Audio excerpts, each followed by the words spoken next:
આમોદ હઝરત મૌલા અલી અસની યાદમાં ભવ્ય જુલુસ નીકળ્યું. સામૂહિક દુઆ અને આસ્થાના દ્રશ્યો સર્જાયા. શાંતિ અને ભાઈચારાના સંદેશ સાથે સમાપન. આમોદ શહેરના રાત્રિના ઈશાની નમાઝ બાદ ઇસ્લામ ધર્મના મહાન વ્યક્તિત્વ હઝરત મૌલા અલી અસની યાદમાં એક ભાવભર્યું અને શાંતિપૂર્ણ જુલુસનું આયોજન કરવામાં આવ્યું હતું. આ ધાર્મિક જુલુસનો પ્રારંભ શહેરના વાવડી ફળિયા વિસ્તારમાંથી થયો હતો, જેમાં મોટી સંખ્યામાં અકીદતમંદો ઉત્સાહપૂર્વક જોડાયા હતા. માર્ગમાં મોહમ્મદ શાહ બાવાની દરગાહ પાસેથી પસાર થતી વખતે શ્રદ્ધાળુઓમાં ભારે આદરભાવ જોવા મળ્યો હતો.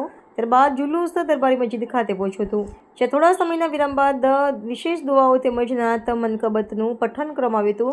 સમગ્ર માર્ગ પર શિસ્તબદ્ધ અને સુમેળભર્યા વાતાવરણ વચ્ચે લોકોમાં અનેરો ધાર્મિક ઉત્સાહ જોવા મળ્યો હતો.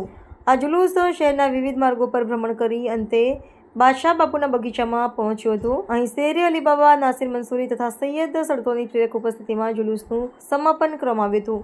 તેમના માર્ગદર્શન હેઠળ સામૂહિક દુઆ કરવામાં આવી હતી, જેમાં હઝરત મૌલા અલી અસના પ્રેરણાદાયી જીવન, તેમના સંઘર્ષ અને ઇસ્લામ માટેના બલિદાન વિશે વિગતવાર પ્રકાશ પાડવામાં આવ્યો હતો. આ ધાર્મિક આયોજનમાં આમોદ શહેર ઉપરાંત આસપાસના ગ્રામ્ય વિસ્તારોમાંથી પણ મુસ્લિમ બિરાદરો મોટી સંખ્યામાં ઉમટી પડ્યા હતા. એકતા અને ભાઈચારાના પ્રતીક સમાન આ કાર્યક્રમ અત્યંત શાંતિપૂર્ણ રીતે સંપન્ન થયો હતો.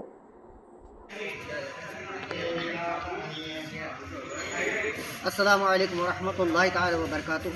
13 रजबुल मुरज्जब એટલે કે મૌલુદ કાબા હઝરત મૌલા અલી મુશ્કિલ કુશા અલી કરમલા વજો કરીમની વિલાદત બાસબાતનો દિવસ આપનો જન્મ કાબતુલ્લાહની અંદર થયેલો. આજના અમારા આમોદના તમામ અકીદતમંદોએ એકત્રિત થઈ વિવિધ મોહલ્લાઓમાંથી એમના નામનું જુલુસ પસાર કર્યું અને હઝરત જબન શાહ રોશન જમીનની બારગાહમાં એટલે કે બગીચા બાદશાહ બાપુના બગીચામાં આવીને સંપન્ન કર્યું. જુલુસમાં ઘણી બધી તાદાદમાં લોકો એકત્રિત થયા. લોકોના સાથ સહકાર અને સપોર્ટથી ખૂબ સારું જુલુસ સંપન્ન કર્યું.